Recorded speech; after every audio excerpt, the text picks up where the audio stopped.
Hello, agents, and welcome back to the second part of our Season 2 premiere. This is for the episode 201, Time Will Tell. We left off having just met the female H.G. Wells, played by the unforgettable Jamie Murray, and so we are going to pick up with our discussion of her amazing character. And bringing it back to the show, I have some more information I'd like to share. H.G. is in the middle of giving some exposition about herself and her involvement with the warehouse to Pete and Micah, and she says that she brought the Teslas to the warehouse because she was apprenticed as an agent at Warehouse 12. She says she met Nikola Tesla at the Chicago World's Fair of 1893, also known as the Columbian Exhibition.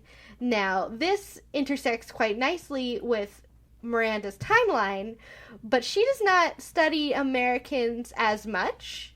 Yes, very little, in fact. I don't know how much you are aware of the Columbian Exhibition, but I have things to say about it. I know a ton about the Paris World's Fair and nothing about Chicago, so let's go. Okay, so everyone important who was alive in the world was at the Chicago World's Fair of 1893.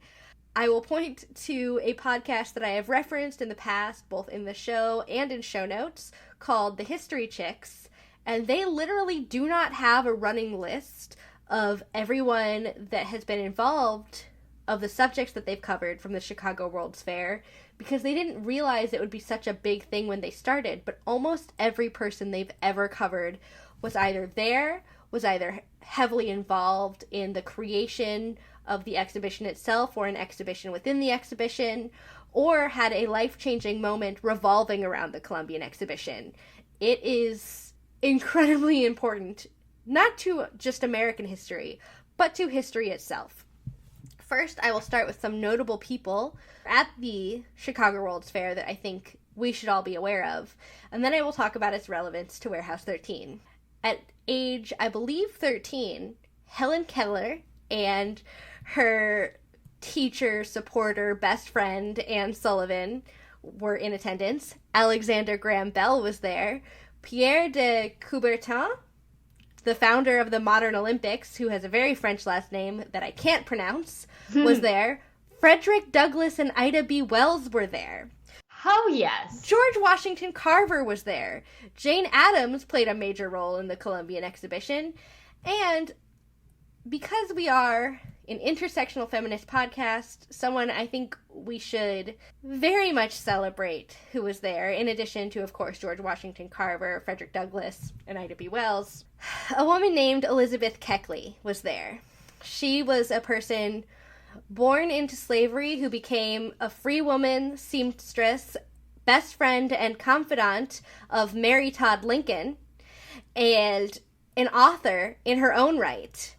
And she wrote a book in 1868, so she was already an author by the time she was in attendance at the Chicago World's Fair. And I would like to say the name of her book because it makes me really emotional, and I cried a little bit when I read about it. Elizabeth Keckley wrote the book Behind the Scenes, or 30 Years a Slave and 4 Years in the White House. Oh, wow. It is amazing. There was also a Hawaiian exhibition there that I do believe Princess Liliuokalani, or Queen Liliuokalani of Hawaii, helped set up, and it was very beautiful. It was because this is such an important event for history, especially the history of women, and there was actually a women's exhibition within the larger exhibition. I think that as an intersectional feminist podcast, we had a duty to highlight some of those voices.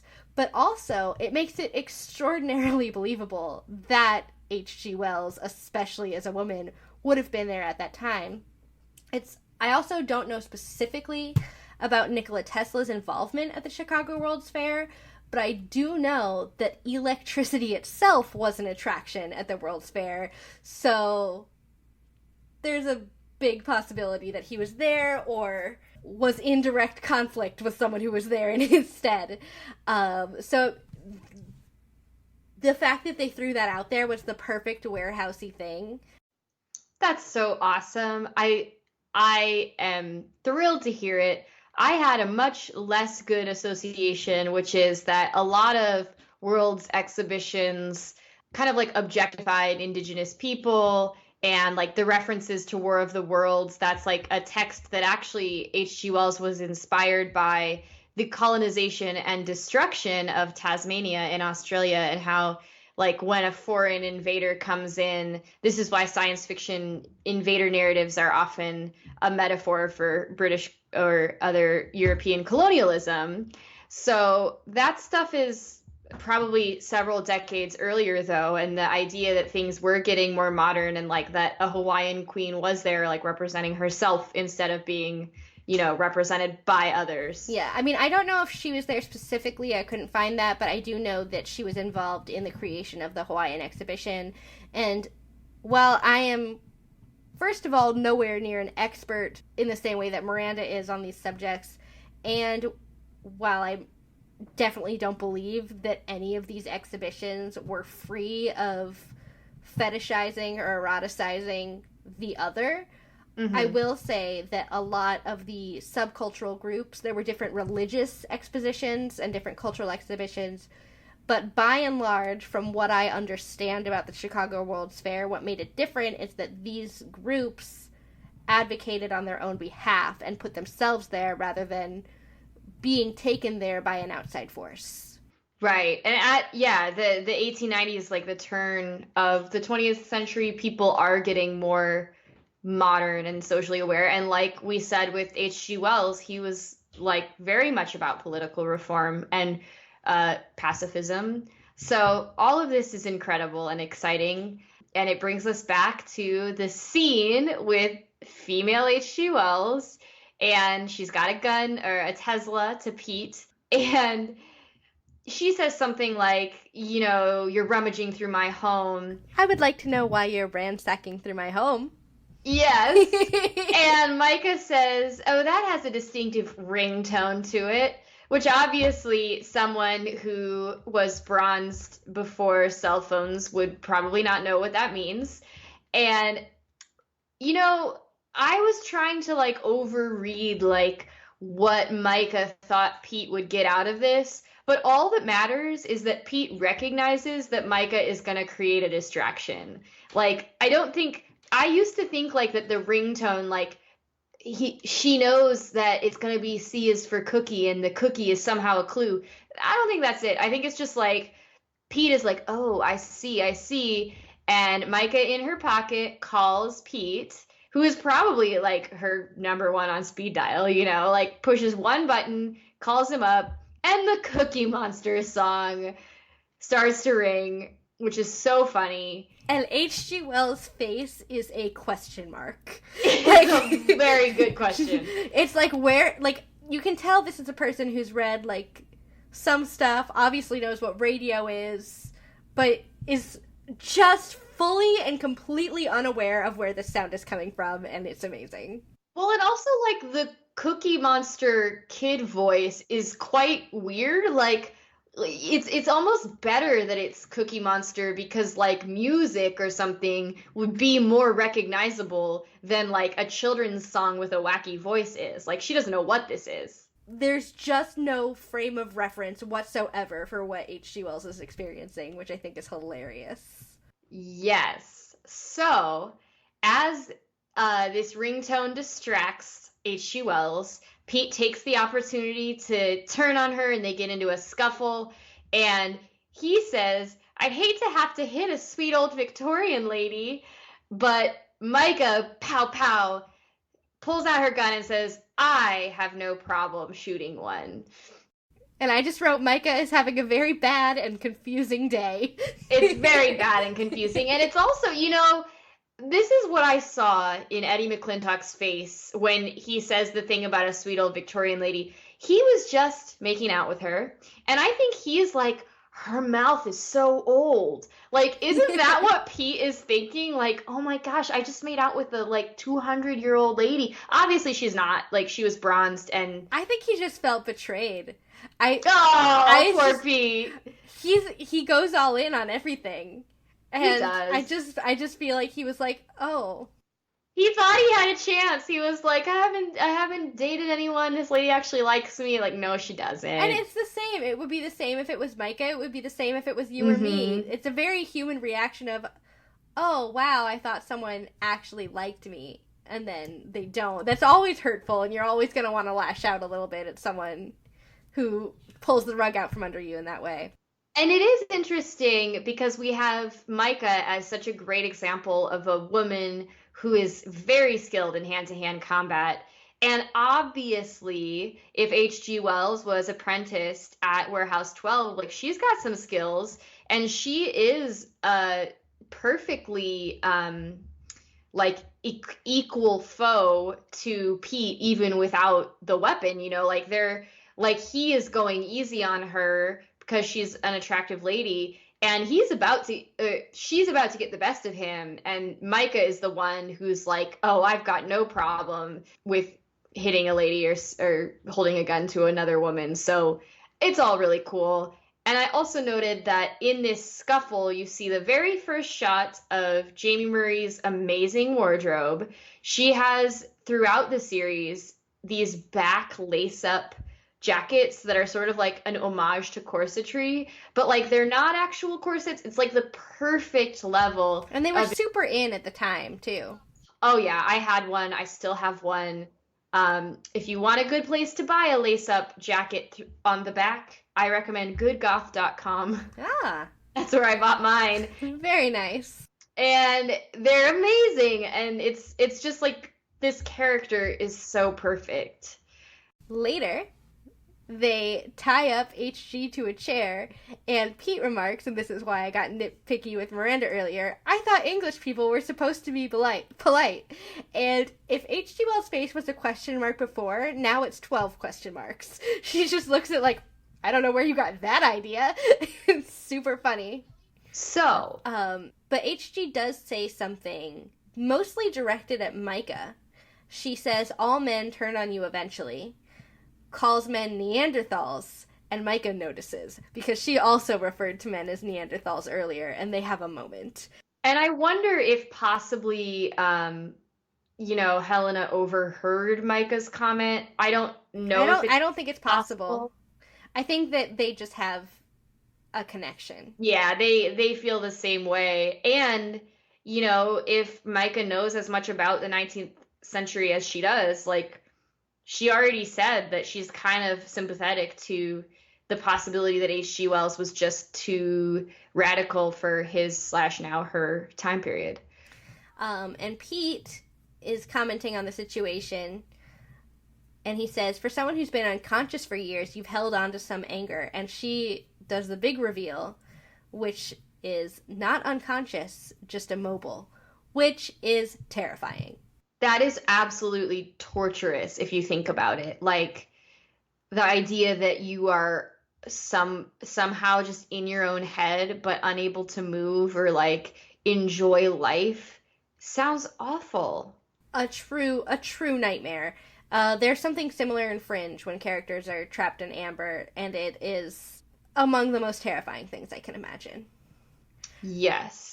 So, on the topic of H.G. Wells possibly being too politically active and different for his time, I'm going to introduce our artifact expert for today. Today's artifact expert is also named Miranda, but not to be confused with myself.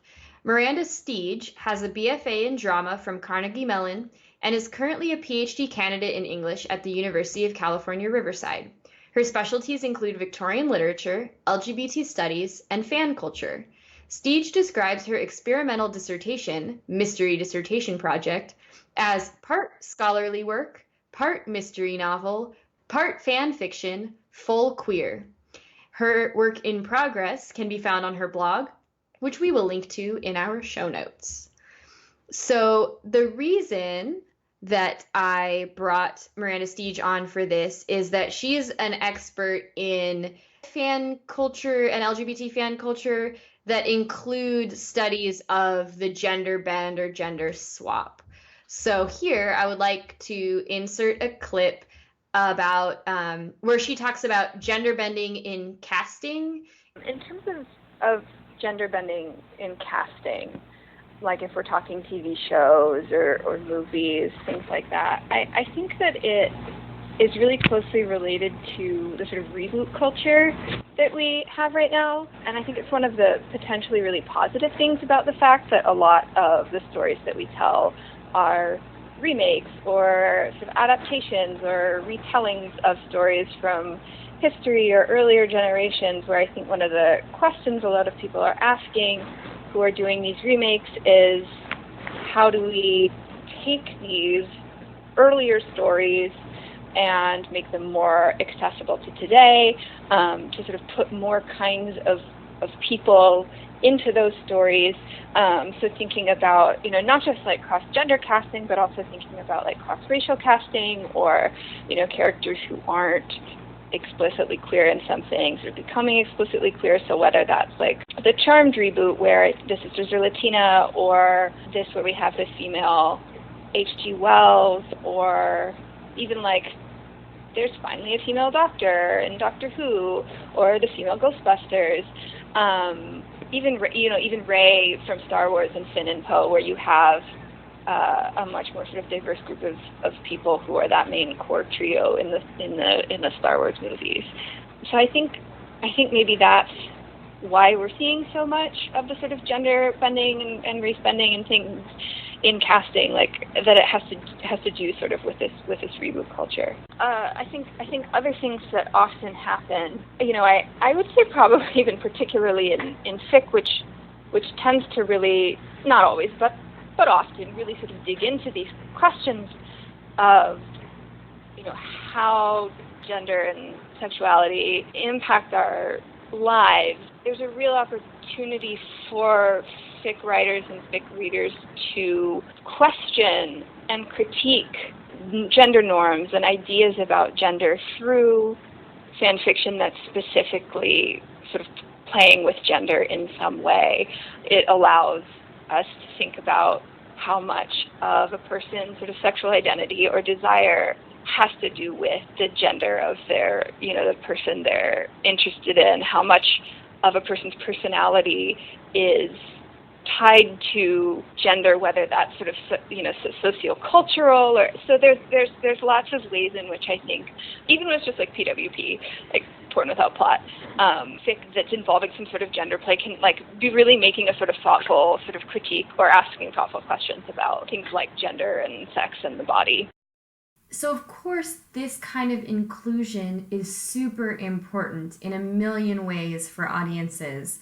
But I did ask Steege if she had some legitimate criticisms of gender-bent casting, and a large part of this goes to fan fiction in particular, beyond just canonical film and television casting. And the first thing that Steege wanted us to know was that we are not giving credence to the people who say, "Oh, you ruined my childhood by making female Ghostbusters." She's about to offer us a much more nuanced and LGBT studies, queer cultural critique of what some of these processes are doing. The really sort of thoughtful, legitimate critiques do often come from the world of fan fiction, where gender play, gender bending, gender swap, Rule 63, they're all sort of various sort of related terms, has historically sort of meant something a little bit different. So there are a number of kinds of fics that can be covered by the sort of category of gender play. One is like you have a character who is of a particular gender, and usually they're cis, and through magic they're changed into the, quote unquote, other or opposite gender, still cis, right? Meaning that like their gender is being changed by their bodies being magically changed in some way. Or the sort of like quote unquote always a woman, where you have like what if Sherlock Holmes was always a woman, but again, meaning like always a cis woman. And so some of the criticisms of this kind of gender swap in fic come from the fact that it is this very cis-centric way of thinking about gender, where your sort of bodily anatomy determines whether you're a man or a woman, and that it's often the sort of exploration of cis identity through sort of trans experiences. There's a really interesting chapter. There's a book called Framing Fan Fiction by Christina Busey, and she has a chapter in it with Alexis Lothian, and they talk about this, this particular critique of sort of that more traditional sort of gender swap version in fic. But they also talk about fics that approach gender play in a much more sort of genderqueer or trans kind of way, where you have what if Sherlock Holmes is a trans man, what if he was assigned female at birth, and what would his experience be as a trans man in Victorian London, for example. Or you have fic about like Nymphadora Tonks from Harry Potter, who has this special magic power where she can like change her hair color and change what her face looks like, and a lot of fans have been like, well, wouldn't that like really destabilize her relationship to gender? And so a lot of fans write Tonks as non-binary or genderqueer. So there's a lot of fic too that deals with gender play in that particular way, where it's not sort of just about like, what if we swap a cis man for a cis woman, but like what if we're sort of thinking about the daily lived experience of trans people, or what if we're trying to really radically destabilize the concept of gender, detach it from the body. So I think it sort of runs the spectrum in terms of the sort of politics and kinds of things we might mean when we talk about sort of gender play in fic. I think another critique that can sort of be offered of the way that both in fan fiction and in canon that sort of gender swap or gender play gets sort of done or talked about is that there can be sometimes a sort of tendency to detach like gender from other sort of identity categories. So to be like really happy, which is fine, of course, that like, oh, there's a female doctor, there's a female Jedi, but not to sort of take into account the fact that often, not always, but often this gender play or gender bending casting, race remains the same. So there have not been any doctors of color in Doctor Who, right? So it's great that we have a female doctor, but we should also be thinking about sort of racial politics in connection to gender politics and the way that sort of impacts how we read those stories. And in fan fiction too, there's like Rukmini Pandey is this amazing fan scholar who wrote Squee from the Margins, and one of her sort of main points in that book is that fans and fan scholars tend to focus on gender and sexuality as this sort of really central, important category that's being sort of worked out through fan fiction, but you sort of ignore race for the most part, or sort of footnote it, she says. And so we get a ton of fics that are thinking really critically about gender and sex, but often still remain sort of really white and uncritical of the relationship between sort of canon and fic in terms of race. I like, in terms of what she was talking about, in terms of cis identity and in terms of heteronormative identity, that H.G. Wells isn't necessarily at least hetero. And I think you can make an argument that she's not fully cis performing for her time anyway. I think the idea of gender was weirdly a little bit more fluid in the Victorian era. I mean, obviously there's like the angel of the household and like some very strict roles there, but I think the lack of understanding of sexuality led to a similar lack of understanding about gender, so there was just more ambiguity and fluidity to play with. Does that make sense? Well, it does. And I mean, as a scholar of Victorian studies and LGBT history, it's absolutely the case to say that people who we now might identify as trans or gender fluid or genderqueer absolutely existed in the Victorian period, but didn't have our language at that time. So it's absolutely possible that when we have these women writers, so like George Eliot is a great example of a woman who wrote under a male name, but also kind of identified herself in a male way. But she did have a male partner, so her sexual orientation wasn't the queer thing about her, but her actual performance of identity was kind of queer, in my opinion. Again, like it's just that we have to historicize and be like, well, gender fluid wasn't a term, trans wasn't a term, so. And it's not as clear cut for everybody either. Yeah. I mean, in any time period, there's going to be the Sapphos who are like, Yeah. I like women, and I know I like women, and this is what's going to happen. But then there are people all over that spectrum who are like, I may like women, I may like both, I may have a side to me that's open to both things, I may feel more masculine sometimes, I may feel more feminine other times, and I think that's all very part of it, and I think that's what makes part of this gender bend so alluring, is that, yes, H.G. Wells in this world is flipped and is a woman, but also has some very masculine and non-heteronormative qualities about her that make the gender bend less predictable. Yes, and when we see her throughout the series, she does dress often in a masculine way, which I just love. We talked about Outlander earlier, and it's like when you have these historical women in like the, not retrofuturism, sort of the opposite of that, the speculative idea of like, what a Victorian woman would have worn if she could wear trousers, like, is really cool. And it's also complicated as well because like women could be novelists, in especially like by the 1940s, you know, we have Agatha Christie and everybody, but you know, in the 1810s we have Jane Austen, but it's actually more about genre, which is what we're about to get to in this scene, which it wasn't that women couldn't write novels. Lots of women wrote novels and openly published under their names. But it's the sort of novel that H.G. Wells was writing, which was termed as masculine. Because it was a science novel. Like, we think of it now as science fiction. Sorry to step on your No, you're right. understanding. But it's like, we think now of science fiction as like, okay, they're using science to tell a fictional story. But back then, so much science was so new that it just was fiction. And so it made sense that it would be a part of it, and it was about new things that smart people were inventing and smart people were doing and what might come next, and what would a woman know about any of that, you know? Yeah. A woman couldn't be trained in medicine or science or biology, you know, like these things that H.G. Wells was writing about. So yes, I think all of this is really important when we think about gender and we think about this time period.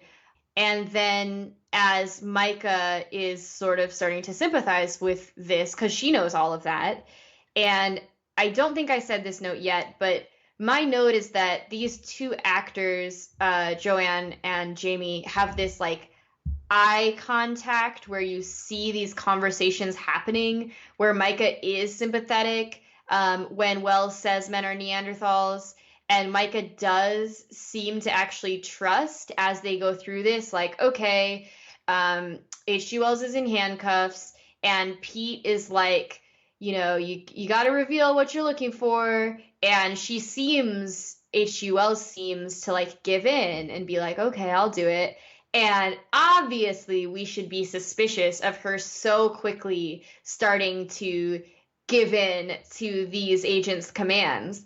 But Micah seems to be like, oh, yeah, I got through to her. Oh, yeah, we're on the same page. Sorry, while we're in this queer space, I wanted to make a note here. Because I have a lot of queer friends who watch this show, and I have a lot of straight friends and family who watch this show. And a lot of the straight members of my family are like, I don't understand why people ship HG and Micah together. And I think this is the perfect moment to bring up why I think it's very legible to queer communities and not quite as legible to non-queer communities. And why they both seem very confused that the other doesn't see their point of view. This is something Miranda and I talked about personally at different points in our lives, about how questioning your sexuality or any aspect like that about your identity leads you to think about your relationships to people of other genders and sexualities. And a lot of times for queer people, there is a confusion as to whether or not you want to be around someone, you want to be like someone, or you want to be intimate with someone. And I think that this moment with them both calling men Neanderthals, both discovering that they share a love of puzzles, both feeling superior and yet suppressed by men in some ways, plays to that confusion and forms that deep admiration and that deep bond that a lot of questioning people identify with, if that makes sense. Yeah, and it also makes sense. As we said, Micah loves literature, and this is like an idol person to her. So she's looking at this historical figure and being blown away, and like not attracted romantically, but like attracted to learn more about this idol of hers. And then again, that can be confusing. Maybe Micah's not thinking it right now, but if at some future point you're thinking about your sexuality, you think, oh, well, when I was so drawn to her, was it because she was a famous author, or was it because I'm attracted? And if I had this connection to her, what did that connection actually mean to me? Was I feeling it this way because I admire her, or because I admire her romantically? Do I want to spend time with her, or do I want to spend time on a date with her? It's more nebulous, and I think that, like, my mom loves this show, and my mom's super straight, and it's just like, I don't see, I mean, I support whatever, because my mom is very friendly to everything, but, like, she's like, I support whatever, but I just don't see how it's romantic. And I'm like, I see how you don't see it, but I also totally see how other people see it, if that makes sense. Oh, it definitely makes sense. And I think, if you're ready, this leads us to the puzzle. So, Micah, I love that you mentioned, we know she loves puzzles, and obviously so does Helena/HG. Micah finds a key guided by H.G. Wells that was hidden in a drawer. And then H.G. Wells continues giving instructions for Pete and Micah to, and I'm going to quote it her way, open the blinds simultaneously, which is just so perfect. And the thing that I'm going to be a Victorianist about is that H.G. Wells wrote a very early science fiction story, like 1901, I think, The First Men on the Moon, in which a physicist named Mr. Cavor endeavors to build a spaceship. And he, in the novel, is going to use sliding windows and blinds to steer the spaceship. Mr. Cavor, you say? Oh, well, we're about to talk about Mr. Cavor. Yeah, it's definitely an intentional reference. He built his spaceship in this way. The blinds Pete and Micah, are using in that way. And it reveals a cool secret passage with a steampunk corsety thing. And at the time, Pete makes an excellent Young Frankenstein reference that neither... It is good! It's so good. Neither of the ladies appreciate or understand it. But I see you, Pete, and I liked it. Yes. And so Helena's like, oh, it's just a family heirloom. And then she is so manipulative with the psychology, which again, if you actually think about the real H.G. Wells at the turn of the 20th century, psychological reasoning becoming more well-known, like thinking about how people work and what makes them do what you want them to do. Like, she basically convinces them to pull the switch by telling them not to pull the switch. And this is like amazing, because when they do the thing, which they think like they're going to reveal what she didn't want them to find, she gets exactly what she wanted. A reverse gravity effect takes place, and they get yanked up to the ceiling. Helena, however, remains unaffected. She says, oh, these things haven't changed much, referring to the handcuffs. What we can say is that a warehouse agent would probably be trained to escape from handcuffs. So she gets out and reveals that she has magnetic boots on. And we will get to how that works in a minute. But the conversation that takes place immediately is Pete and Micah kind of angrily speculating about why H.G. Wells was bronzed. Like, oh, this is why they bronzed you. You're really dangerous. And she gets really upset. she says that centuries ago, it was easier to believe in the possibility of a time machine than in the reality that a woman thought one up. And this goes to what we were saying, where it's not necessarily about women writers, it's about women scientists, which obviously our Warehouse 13, Helena Wells, was absolutely a scientist based on these, contractions she's already clearly demonstrated that she created and designed and built and was like using. And I also like that the presence of Micah seems to be throwing HG off, because they're arguing, and it's Micah who out loud is like, the wiring on the vest matches the wiring on the switchboard, and HG's like, oh, they have nothing to do with each other, playing real dumb, very unconvincingly, and Micah sees right through her. And I think it's very easy for H.G. Wells to hold a lot of resentment towards men, for the treatment that we know about and from backstory that we'll learn later. But to see this very analytical, very smart woman makes it harder to hold on to that anger. It's like, well, that doesn't fit with the narrative of what I thought the world is. Yes, and we will absolutely learn more about Helena in her role in Warehouse 12. But remember that her words were that she was apprenticed there. And we get the idea that, yeah, her history with being seen as lesser, even possibly by a progressive organization, is just based in historical oppression of women. And Micah is clearly not that oppressed, although she does have issues with men like we all do. And she's clearly not apprenticed either. She tells Pete what to do. She argues with him, and it's confusing and disorienting for Helena in a really interesting way. And as they get sucked to the ceiling, we go out on a shoop, shoop, shoop box. Yes, and the only other thing that we haven't mentioned yet is that her brother Charles was the writer. So again, this is a gender reversal, like, well, men can do science, women can, like, write romances. No, Charles wrote the romances, she was doing the science. And Helena says, I supplied the ideas and research, he supplied the mustache. And she has a really great line with a really great read. And like Micah, she is really good at the small moments that don't seem like they would be much on the page, but then read out loud, you're like, oh, wow, you brought a lot to it. Pete says, oh, this is probably why you bronzed her. You got these anger issues. And she says, just the same way that when Micah gets put into a corner, her analytical side comes out. When HG is cornered, her very Victorian proper side comes out, which I think is interesting.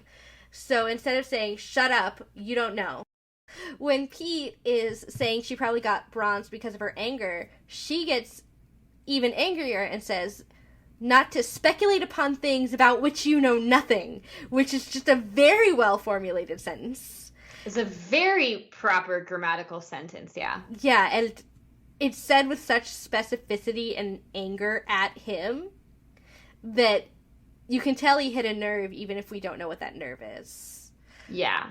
Well, and you mentioned before that we had talked about the references to the episode Claudia and the institutionalization of women in the 19th century, which was kind of at the end of its era in the turn of the 20th century. But like when people are accusing her of being angry, and all we know is that she was locked up in a way that's even like worse than an institution. She was bronzed, like calling her, sort of like a mad woman, I think is a real nerve to strike. And that's why she gets so upset. I 100% agree. And then she walks out, leaving Pete and Micah on the ceiling. And Pete and Micah have some banter. And Micah says something like, so do all your dates go this way? And he says, I'd give this one a 7, which I get. Because, he got to make out. There was some excitement. It's still better than both of Micah's attempts last season with Mr. Hot EMT, who has twins, and then the world's most boring rich dude. So. Yeah. I mean, definitely he got to kiss a pretty lady. So I like the 7 as a like somewhat successful date. Literally, if any of our listeners got to kiss Jamie Murray, regardless of sexual orientation or gender, they would be at 15s on the scale of 1 to 10. Yeah. We go to CERN, where Joshua's casually carrying some antimatter, which is conveniently labeled in both English and French. Which is, I mean, valid because Switzerland has both English and French, as it has 3 languages, I think, as their language. But his boss is trying to get this antimatter when Claudia and Artie walk in, and we see the boss and Joshua standing there with the antimatter. And Claudia immediately, is concerned for Joshua and shouts up to him. And this is when the quote-unquote boss points at Artie and yells that he's a terrorist. And obviously in this facility, CERN, I mean, they call it like an underground city. It's very important in the scientific community, but also obviously has dangerous materials housed there. So there's security people who go rushing to grab Artie. And Claudia is luckily just getting to the stairs towards Joshua when this happens, so they don't quite grab her. As Artie's getting taken into custody, he yells, like, Claudia, look at his hand. He's got the thimble, and this is Harriet Tubman's thimble from the season finale we remember discussing. So Claudia grabs the thimble from his hand just in time to reveal that McPherson is impersonating Joshua's boss. But in the chaos of all of this, McPherson pushes Joshua off the ledge and runs off with the antimatter. And shout out for continuity, because we see Joshua land very badly on that leg. And we do find out later that he broke his leg. I mean, he lands on a pile of, like, metal pipes. It's like, that's the worst. Like, it's an uneven surface. They're hard objects. Like, luckily, it's not even a full story. Otherwise, he'd be dead. But it's still rough. It's definitely a bad fall. And we're just left with him, already being taken to custody, him being injured. McPherson runs off, and then we return to the H.G. Wells house, where they are still stuck on the ceiling, and Micah is having what I can only describe as a volcanic overflow of emotions. She's laughing, but in that sort of I don't know what any of my emotions are way of, okay, well, Cavorite is a metal that H.G. Wells wrote about that's an anti-gravity metal, but it's not real, because it's from a book. It's from a book from this author, I mean, that's a man. And so that's not a thing, but maybe it's a thing, because the man is a woman, and who knows what reality is. And Pete is remarkably unfazed. He's like, I just don't expect that I know anything anymore, so. It's so perfect, because she's, like, laughing, like, but that's not real. And again, this is the same book, First Men on the Moon, with Mr. Cavor, who discovers this anti-gravity material named Cavorite after him. So they realize, like, yeah, we just met the female H.G. Wells. Cavorite is probably real. And this is when Pete decides that he is just gonna make the move and get them off the ceiling. He uses the Tesla and has a brilliant plan, telling Micah, hold on or don't, because basically the only way to go is down, and it is a high ceiling. So he successfully reverses the, jams the anti-gravity and reverses the effect, and they smack down onto the floor. And this is good, but H.G. Wells has left. She has the Imperceptor vest, and we are about to learn a little more about it. Claudia is talking to Artie about the H.G. Wells situation, which there is not time to fill her in, about H.G. Wells both being a woman and out as a danger. First of all, Artie grabs Claudia by the arm to a nearby computer and says, hack in, which Claudia makes a really funny face, and it's funny because you don't need to hack in because you're already inside. Like, you don't need to, there's no hacking that needs to occur. She's right there. And says, do a search on HG's inventions, specifically ones not in the warehouse. And everyone starts talking at once, and Artie yells at them, "Guys, stop! Bigger fish!" And they calm down. Pete's voice goes first and says, "Hey, did you know when you're bronzed you can still think?" And Artie's like, "Yes! Obviously, I know things!" Then Pete says something like, "Did you know her, blah, blah, blah, blah," and Claudia just turns around and goes, "Her?" No time. No time to explain, yes, but what Claudia is able to access are sort of the schematics about the Imperceptor vest, which would not have been operational in H.G. Wells's time because they didn't have the appropriate power source, but they say a small, extremely powerful source would make it work, and connection, that would be the antimatter, which was just stolen. So this is when Artie puts together that it's a trap, and McPherson wanted them out of the warehouse because his plan was to get into the Escher vault. We didn't we see it in the Old Lady episode? We saw the famous painting of Escher stairs. We did not, I think we may have even heard there was an Escher vault, but we have never seen it before, and it is one of the coolest things I've ever seen, which is essentially a 3D moving version of MC Escher's staircase photo, which is called, we talked about it before, I think it's called Gravity. Yes. Yeah, like the other agents, their stuff is stored essentially in a storage vault of rooms. Okay. But bronzed agent stuff is stored in the Escher vault and is incredibly difficult to access. So again, it's all revolving around H.G. Wells, who we still don't know why she was bronzed. Meanwhile, we go to the warehouse where Mrs. Frederick confronts Lena, and she goes up to her and is like, "Do you remember where you were at the time of these things? Do you blah, blah, blah?" And Lena clearly is having blackouts and issues and can't tell. And then Mrs. Frederick grabs Lena around the neck and starts to strangle her.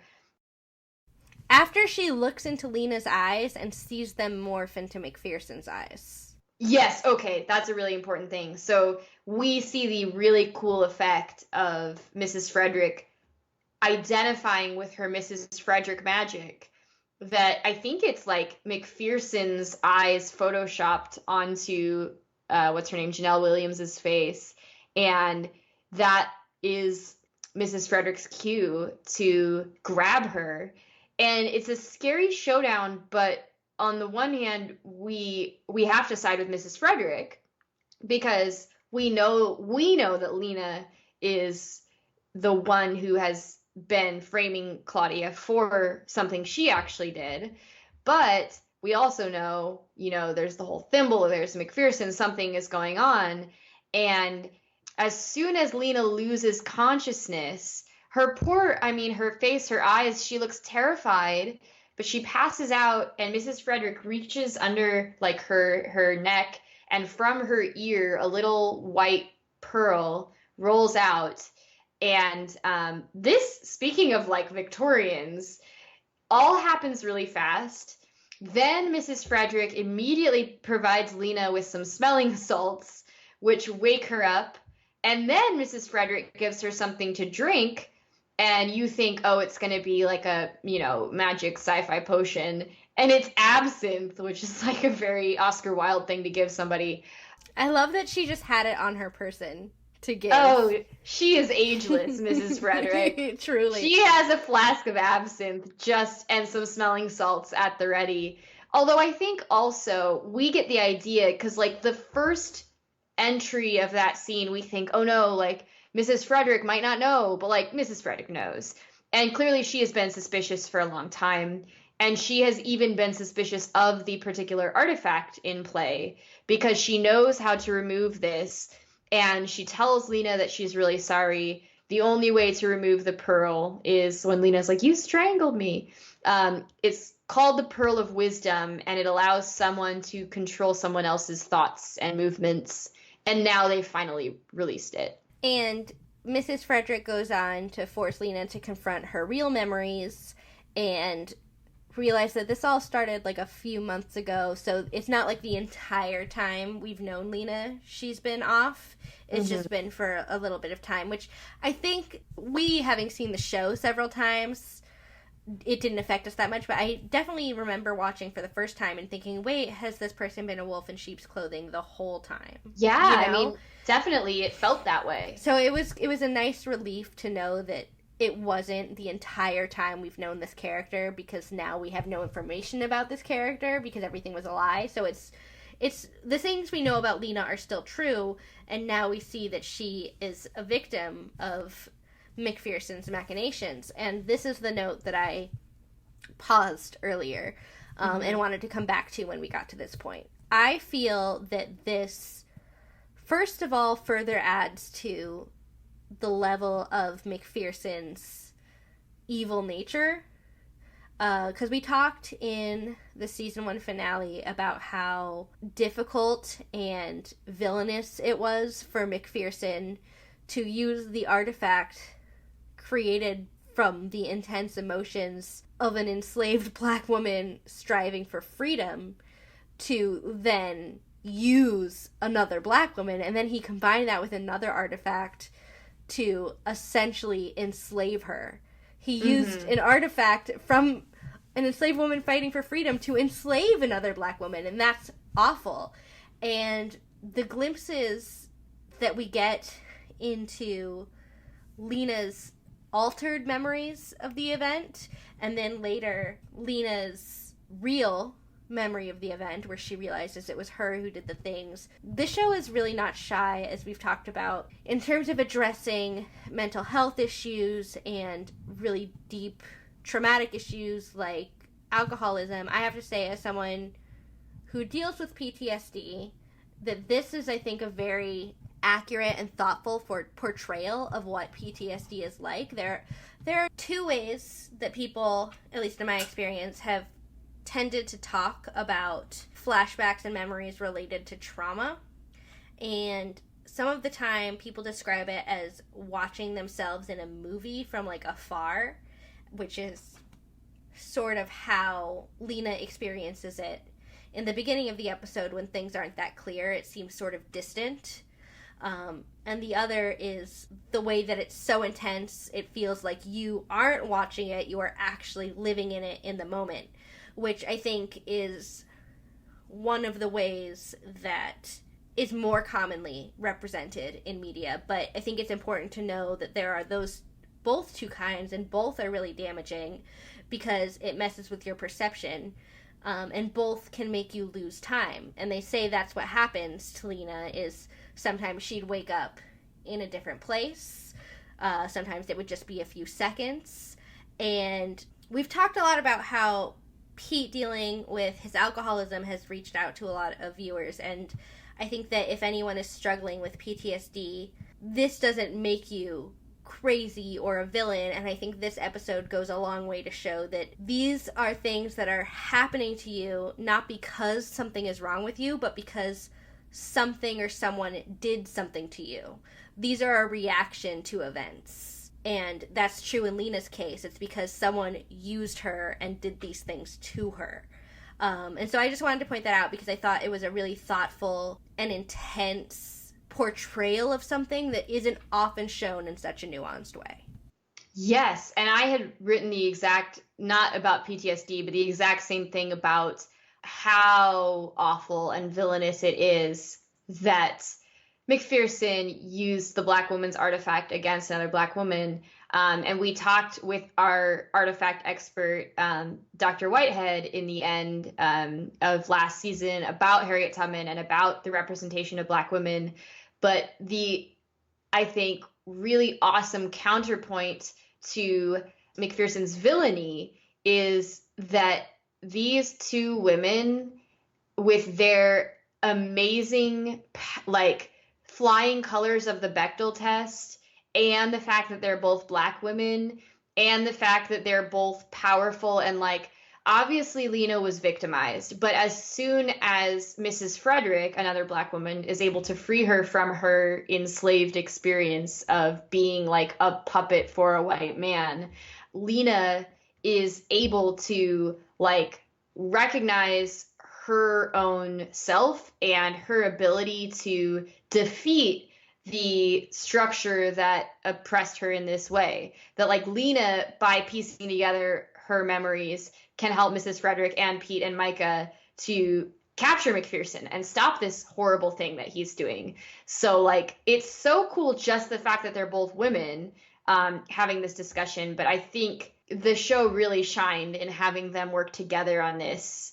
I totally agree, and I wrote that what was done to Lena is unforgivable, and I know that people say, oh, McPherson is a complicated villain, but ultimately it's one of those things, cool motive, still villain. Yeah. And I wrote that I think it's very powerful that a storyline that could have been so much about a traditional abuse of power, a traditional disregard of the importance of a Black woman's agency, actually turned into a story about two Black women helping each other reclaim, on the one hand, one's agency and body and mind, and on the other hand, their home, which is the warehouse.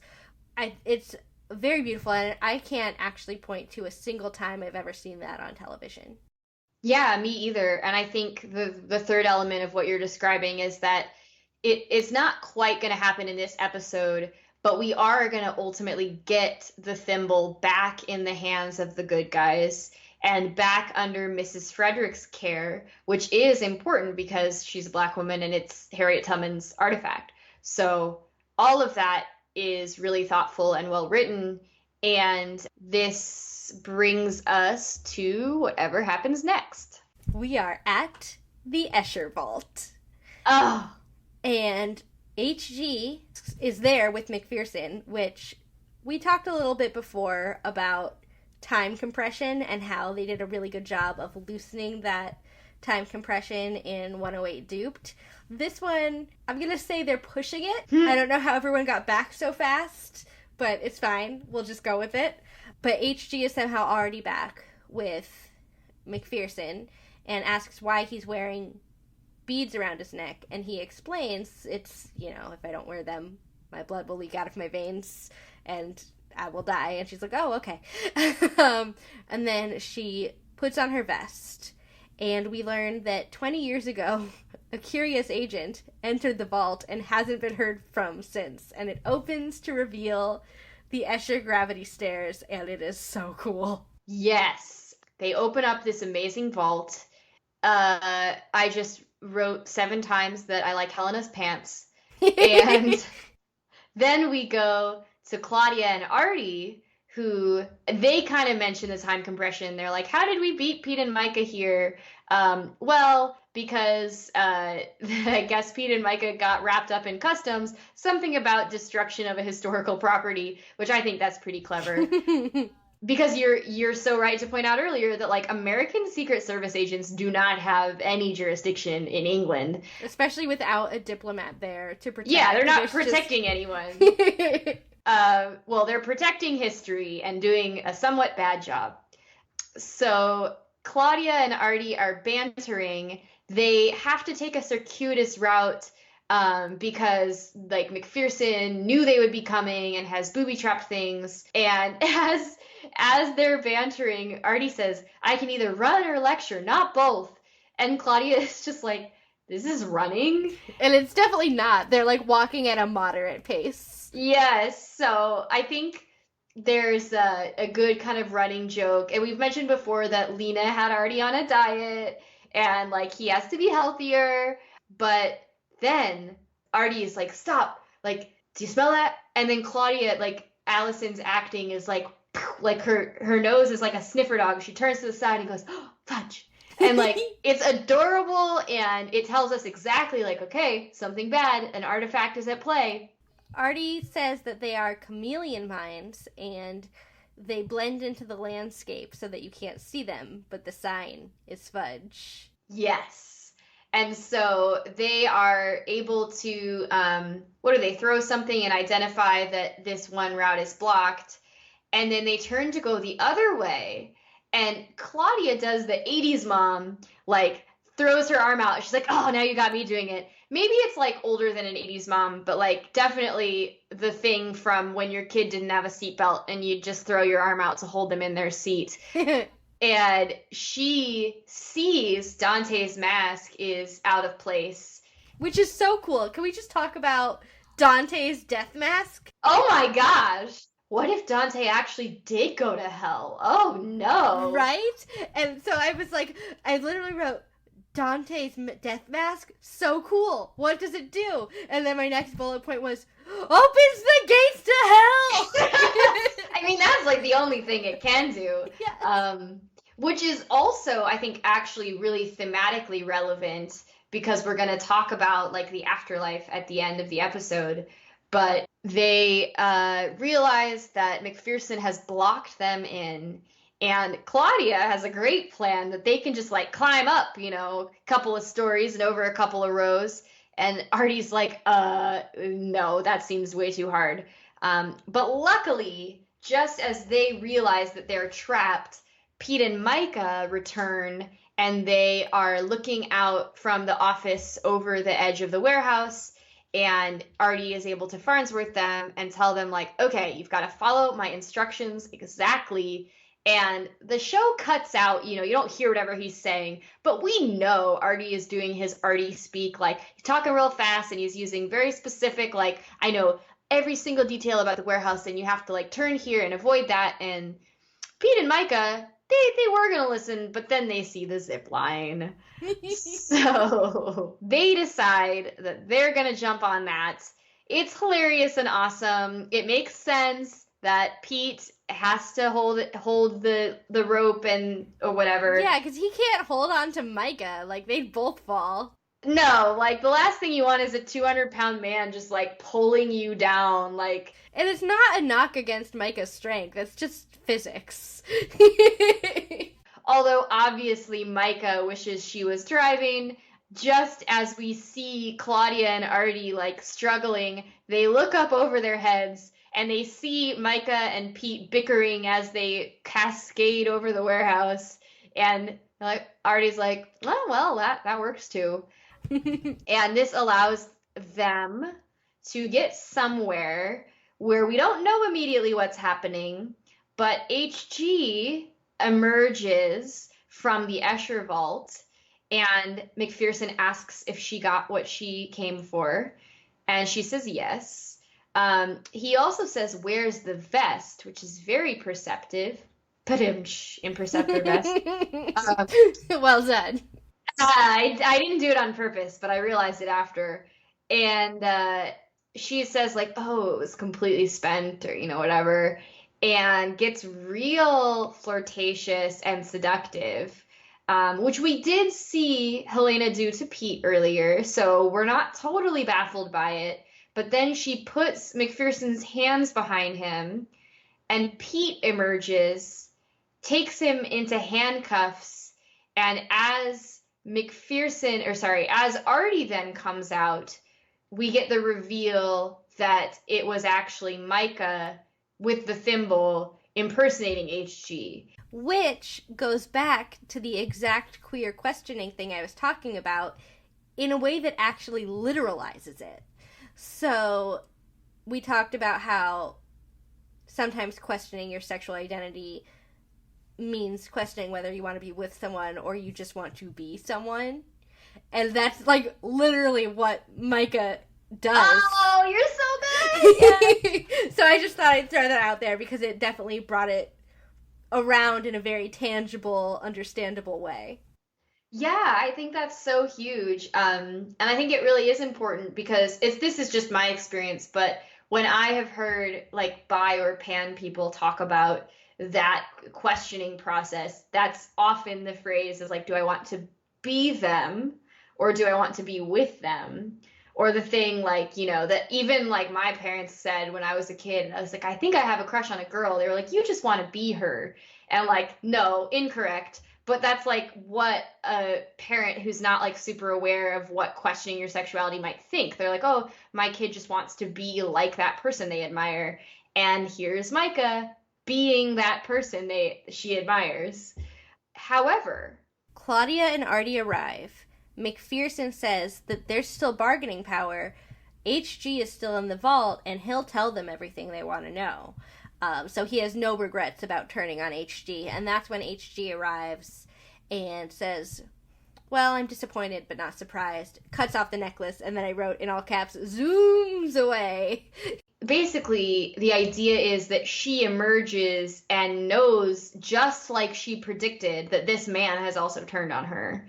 And that's like her motivation for, like, she knows about the crystals and then she just cuts them off. And he represents everything that was wrong with her world at the time she was in it. And we know this.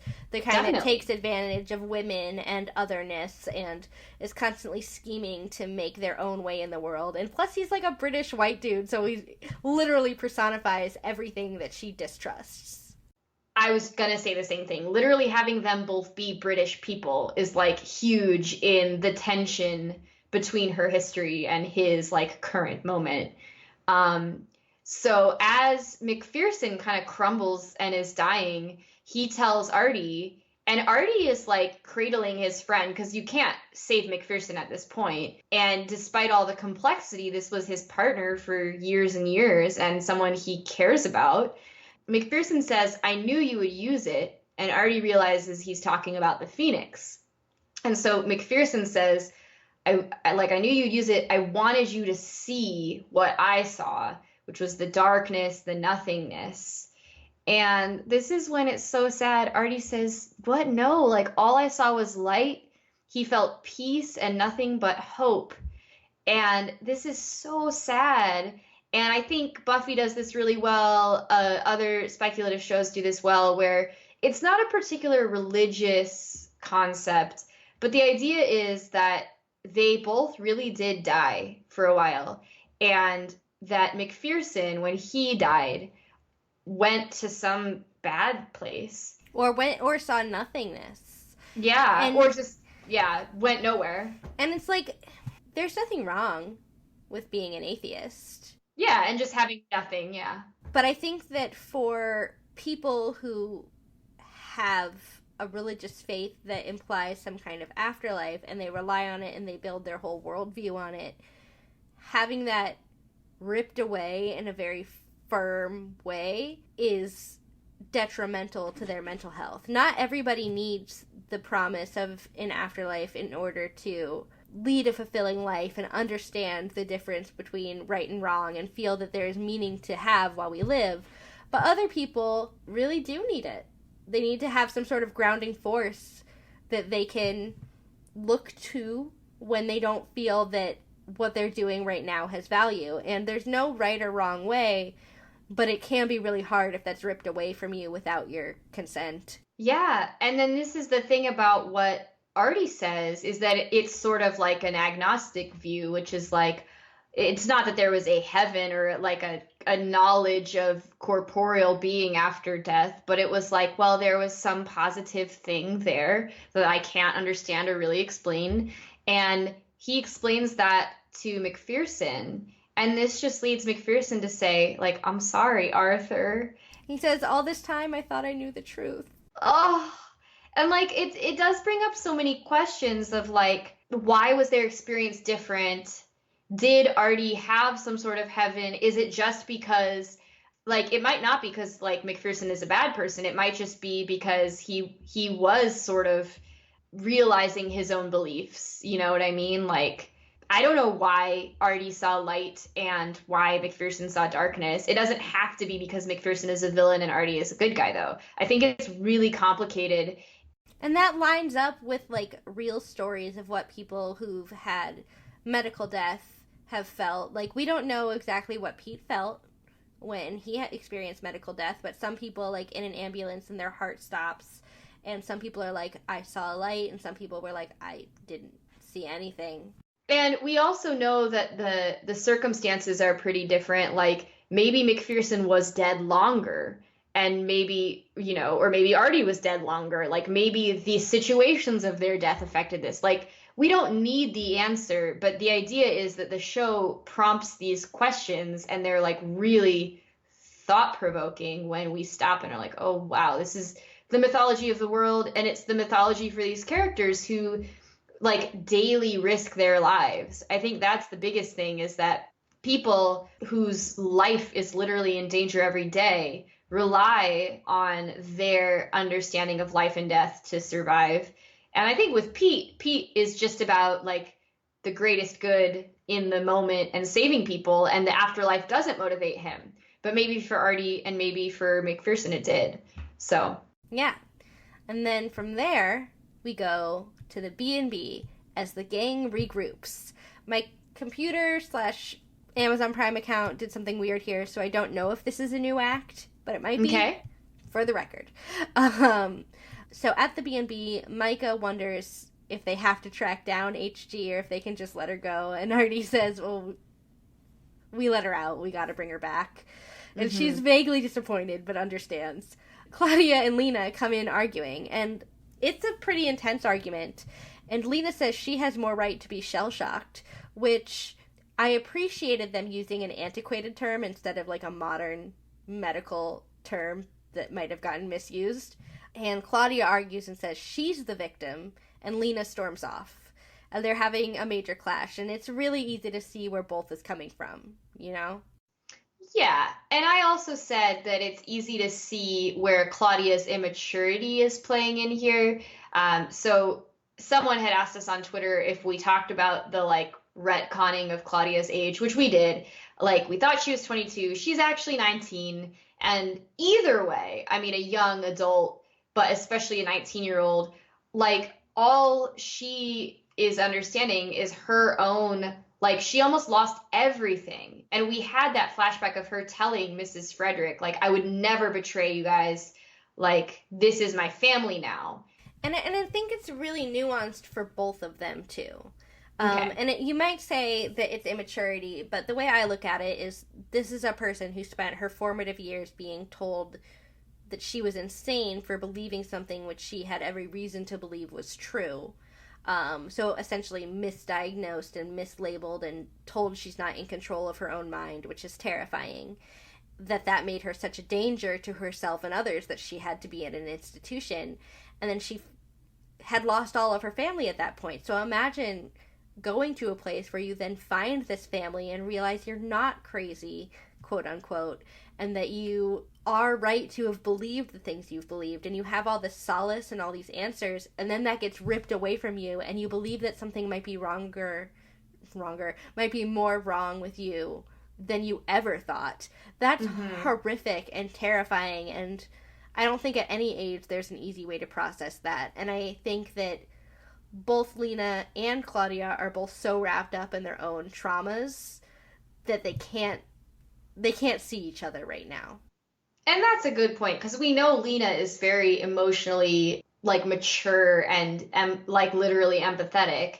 And so just the extent of that trauma affecting her is not because she's immature, it's because of how severe that it was. Yeah.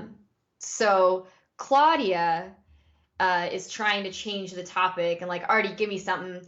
And Artie's like, go easy on Lena. Like, obviously this is a real serious thing that has happened to us all. But he does say, maybe this will help. And he pulls out the coolest all black Farnsworth with like cool bronze on it. And he says, be careful, it belonged to Philo.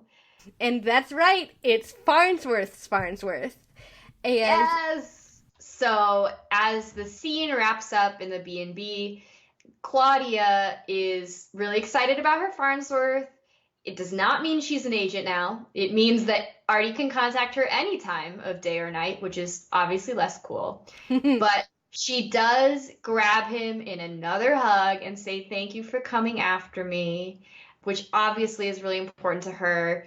And Artie's like, wow, why are we all hugging? You know, he's being a grumpy pants. I wrote, they share terse and embarrassed affection. Yeah. But like that's kind of where you're at when you're 19 and you love your dad, but he embarrasses you. So Pete has identified that this is Farnsworth, and he thinks it's really cool. And he's like, oh, I want to see it. Like, Claudia knows he wants to see it. And she's like, you'll have to chase me. And they run off with the family reestablished, with Artie being the dad and Pete being the big brother. And it's a great callback, too, to 108 Duped, when Claudia is chasing him trying to play a game on his phone. Yeah, so things are improved from the end of season 1, where everyone was betrayed and Artie might be dead. We've got kind of like a reestablishment of the dynamic that we love so that we can go into a new season. HG is still out on the world, and meanwhile, Mrs. Frederick and Artie are going to go find out what she took. So, interestingly, there is a silly, uncharacteristic joke from Mrs. Frederick outside of the Escher vault. She is clicking this insane password to get them in. Artie's like, how do you remember that? And she just says, deadpan, I do a lot of crossword puzzles. Which, again, we'll get more info about Mrs. Frederick throughout the series, but it's really funny that, like, there is a real reason why she knows everything about the warehouse, but that's all she says.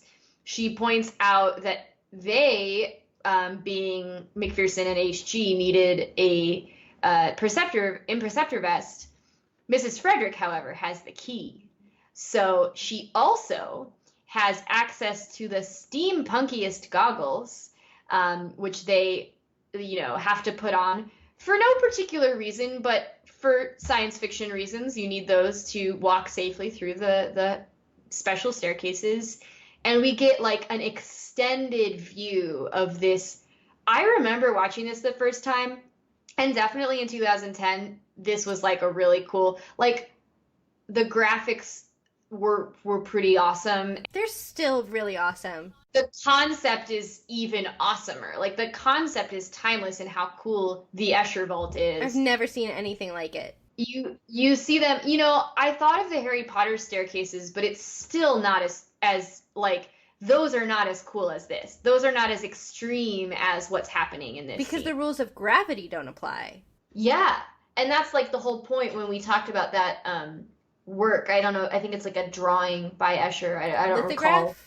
Lithograph? Yeah, we had to look up the medium so the art people wouldn't get mad at us. But it's like, those concepts were what was inspiring him. And so there is something sciencey and engineering-y about this really cool, like, maze that they go through, and we just kind of linger on that effect for a while. And finally, we get the reveal. H.G. Wells took her locket, her ring, and her compact, which, like, none of those things sound dangerous. Obviously, the warehouse has taught us to, like, never underestimate things, but it's curious that it's not like the imperceptor vest or, Cavorite boots. It's like, okay, she took some, like, objects that are not clearly identifiable as supernatural. And these came basically a little bit before Mrs. Frederick's time at the warehouse, even knowing everything we know about her, because this is from the previous warehouse, Warehouse 12. And we know that there's no information in the records that HG was even in there. Yeah, so who knows? Cut to H.G. Wells sitting at a coffee shop. She is in possession of all the things that we mentioned, looking at her locket at first and then writing on a piece of paper, we do not see what. And a young man at the coffee shop asks what she's working on. And she says, something I've been working on a very long time. And we're out. Oh, we are out. I just wrote that we end on a very sexy profile of Jamie Murray's face with, like, her ring that she had retrieved out on her finger. She's kind of fiddling with it. There are no unsexy angles of Jamie Murray. Right, though? Like, I'm sorry. I think I'm a pretty attractive person, but my profile does not look as good as her profile is just, like, goddess-like, She's incredible, and it's, I think, the best way to premiere a season where all of the mystery is open. Like, we still don't know why she was bronzed. We don't know what these artifacts do. We know she's at a coffee shop, but we don't know where she is, and this is going to be, McPherson has died, but we've got a new big bad, like, right away. Yeah. So, boy, oh boy, is this an amazing episode of television, and it literally has everything that I could ever ask for in a television show. I am so excited. Look, I loved season 1, and I loved meeting all these characters, but I feel like this episode specifically is where the show becomes the show. Oh yeah, and that's so common for a lot of shows. They start off, you've got to build the world, you've got to figure out who your characters are, and boom, season 2. I mean, I would say seasons 2 and 3 are my favorites just Yeah. in terms of all the characters and the long-term plots. Obviously, I love the whole thing, just like you said. Season 1 is not at all bad. It's just that season 2 is amazingly good and it blows your mind. Yeah, right out the gate. Yeah. Oh, I love it. And I'm so thrilled that we get to talk about this in the next 24 weeks of our lives. Yes, and there are some things that will be cut from this episode, but I would like to dedicate this episode to my nephew Kai, who was born while we recorded this episode. Literally born during the recording. So happy birthday, Kai. You are a sweet, beautiful smush, and this episode is for you. Yes, and that is all, and we'll see you next time, agents. Goodbye.